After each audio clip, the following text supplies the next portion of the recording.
we sound like a broken record, but there's just a shortage of pre-owned cars, and it's being felt throughout the entire industry. I'm back.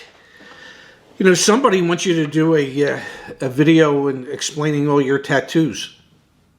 I only have a couple. Well, so it should be a short video. Yeah. Yeah. People might appreciate that. Follow me on Instagram at Chefsco or my dad at RazIsJazz, and ask in the comments below, Dad, what is the origin story of RazIsJazz? Don't tell me now. Let's build some suspense. You have to watch our next video to get the answer. RazIsJazz. RazIsJazz. Yeah. There you have it. All right, so Dad, we're gonna have our market update. We have new data that came from our dear friends at BlackBook, the industry. They're so resource. we are so dear to them, and they are so dear to us. They have no idea who the hell we are. I connected with someone at BlackBook on LinkedIn, and they denied my request. So they might know who we are. They just don't want to know who we are. They are uninterested in who we are. But they'll pay for that in the future. Yeah, and that's what I tell every ex-girlfriend. Yeah. You're gonna pay for that. You'll pay for that in the future. Market update. Let's get into it. We don't need to do any promos. Let's just jump right into the data, Dad. What was the most recent update? We're now in October. What is BlackBook telling us about the market at large? And if you don't mind, we get it in the comments all the time. Let's be specific about used or new when we're talking about it. I'll try and be specific. This is their COVID market insights dated 9/29/2020. So just from 3 days ago. The quick summary is wholesale prices continued to decline last week, third week in a row that we have seen a decline in wholesale prices, with one caveat. And that would be for the 18th week in a row. Let me guess. Yeah. RVs. Yes, those full-size pickup trucks. Okay. Yes, for the 18th week in a row, full-size pickup trucks continued their upward climb in wholesale pricing. It seems as if there is no end in sight when it comes to the wholesale value of these pickup trucks, because there's a shortage of both new and pre-owned pickup trucks, and it's causing the wholesale prices to just continue to skyrocket on those. Other than full-size pickup trucks, the depreciation rates for the other mainstream segments in September, these vehicles are depreciating at a higher rate than they have been in previous years, which is, when you think about that, that's kind of astonishing, because with the shortage of used cars, we've seen used car values go up both as trade-ins and on a retail side. So I personally find it hard to believe that the depreciation rates are higher. I would think that they're depreciating more slowly than they had been in the past, but this goes against what my thinking was. Sure. And it's interesting, to know that wholesale prices are dropping, with the exception of full-size trucks. We still have the big players making aggressive bids for vehicles because there is the short supply. However, we've gotten tons of emails in. If you didn't watch the video, I sold my own personal car to Carvana, and I'm just going to read an email that we got in from someone. I'm not going to mention their name, but they said, the used car market is trending down fast. My Jeep Sahara was at $39,300, the offer they got from Carvana a week ago. They re-ran the offer today, $36,026. And I've got more emails just like that of people that had multi-$1,000, so multiple percentage point drops in offers from Carvana. And that speaks volumes. They're just not bidding as high as they were back in the summer. And I think it's a foreshadow to what's going to come here over the coming months. I mean, yes. What else would it be? Well, no, absolutely, and it's for any number of reasons. But we can get into those reasons a little later. Just a couple other things I wanted to go over quickly, if I could, in this report. Please. The overall wholesale sold volume in September is still tracking 10% below the 2019 levels, which indicates that there is still a massive shortage of cars if the wholesale sold volume is 10% below what last year was. Average retail prices, listing prices of available inventory increased again last week. We keep thinking that they're going to go down, and they should be going down slightly. The reason that they increased again last week is because they were largely driven by the full-size pickup truck market, and the increases on the retail side for pickup trucks is significant enough that it is bringing all, as the water goes up, all boats rise in a higher tide. So it's bringing the prices of all the things up, which is unfortunate for customers. Here's something that I thought was really interesting: used retail listing volume.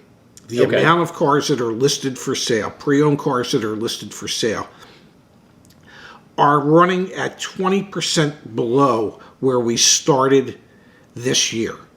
It's 6% below where it was a year ago. It's 20% below where we started in January, which, we sound like a broken record, but there's just a shortage of pre-owned cars, and it's being felt throughout the entire industry.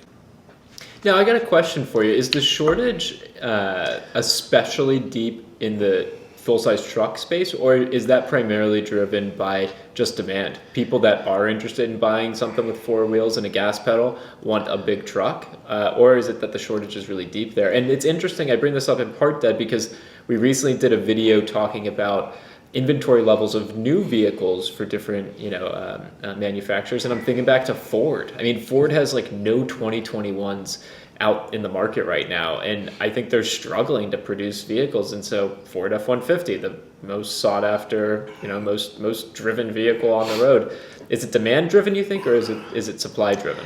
Well, it's still demand driven.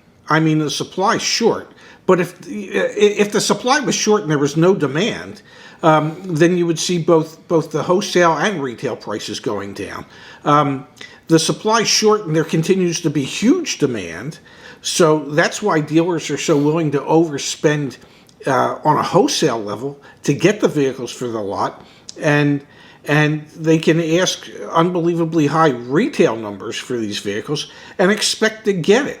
And one of the things that's happening for the dealers is that even though the overall wholesale pricing of vehicles is declining, and did for the third week in a row, with the retail prices ticking up a little bit, it's fattening their margins even further. Dealers are experiencing much higher margin levels on both new and pre-owned car sales than they have in probably the last 2 or 3 years. We've touched on it before. The typical gross profit on a new car sale at most dealerships early in the year was somewhere between $250 and $300 a car, and is averaging close to $1,000 a car right now. The same can be said for on the used car side. If vehicles were averaging a gross profit of $1,500, they're probably averaging a gross profit closer to $200 or $2,200 right now. So I don't want to suggest to you that dealers are getting fat, but dealers are getting fat at the moment. And they're getting fat at the moment because they have to pay too much to get a car. They can charge too much to sell the car. They've cut their expenses because they figured out how to operate with less employees, so they have less employee expense, and they're making bigger margins than they've ever made. So dealerships, are much more profitable today than they have been for the last several years. Yeah, definitely, and it is demand driven. If full size trucks didn't have this huge demand, then we would see the retail prices be different across the board. But they're sustaining your point. The rising tide, all ships rise in a rising tide. A tide that rises ships. What the heck is that saying? I don't know, but it's something along those lines. A speeding train, when it crashes, really crashes.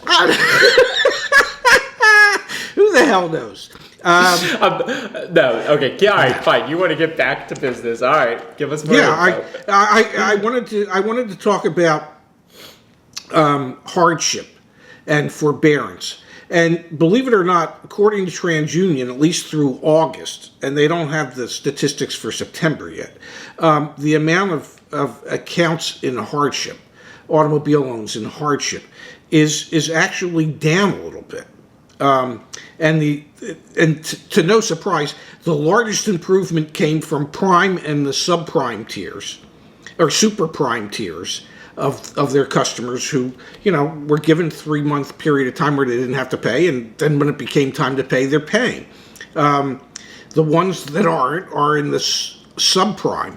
But here's the really scary thing.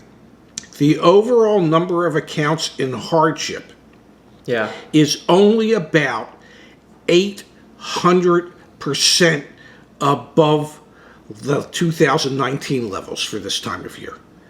800%. Think about that number for a minute. That's huge. So even though things are better than what? It was 900% last month. No, I hear you loud and clear. Yeah. So, and that's something that we need to track, especially as all that, the government programs have run out and things like that. You've got to imagine that more and more people are going to fall into hardship with their auto loans, and that will lead to repossessions and things like that. And so that could then also impact on the supply side what's happening. But I think as a retail buyer, you're still biding your time if you're able to see this transition of what's happening on the wholesale side. Eventually, it'll have to be reflected on retail pricing. When that'll be, we still think towards the end of the year, into next year, of course, as well. Yes. But it's certain and it's obvious. Even if we can't predict with our crystal ball exactly when that's going to happen, we know it's not right now.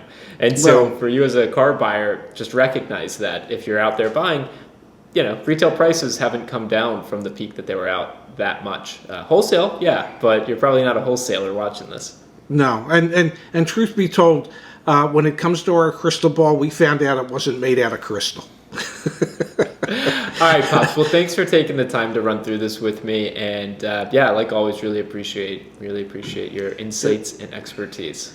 Well, it was my pleasure, and it's information that I think customers can use and hopefully use it to their advantage. Like you've always told me, knowledge is power. I've heard that somewhere. Thanks for reminding me. Love you, Dad. Love you too, handsome. Talk to you later.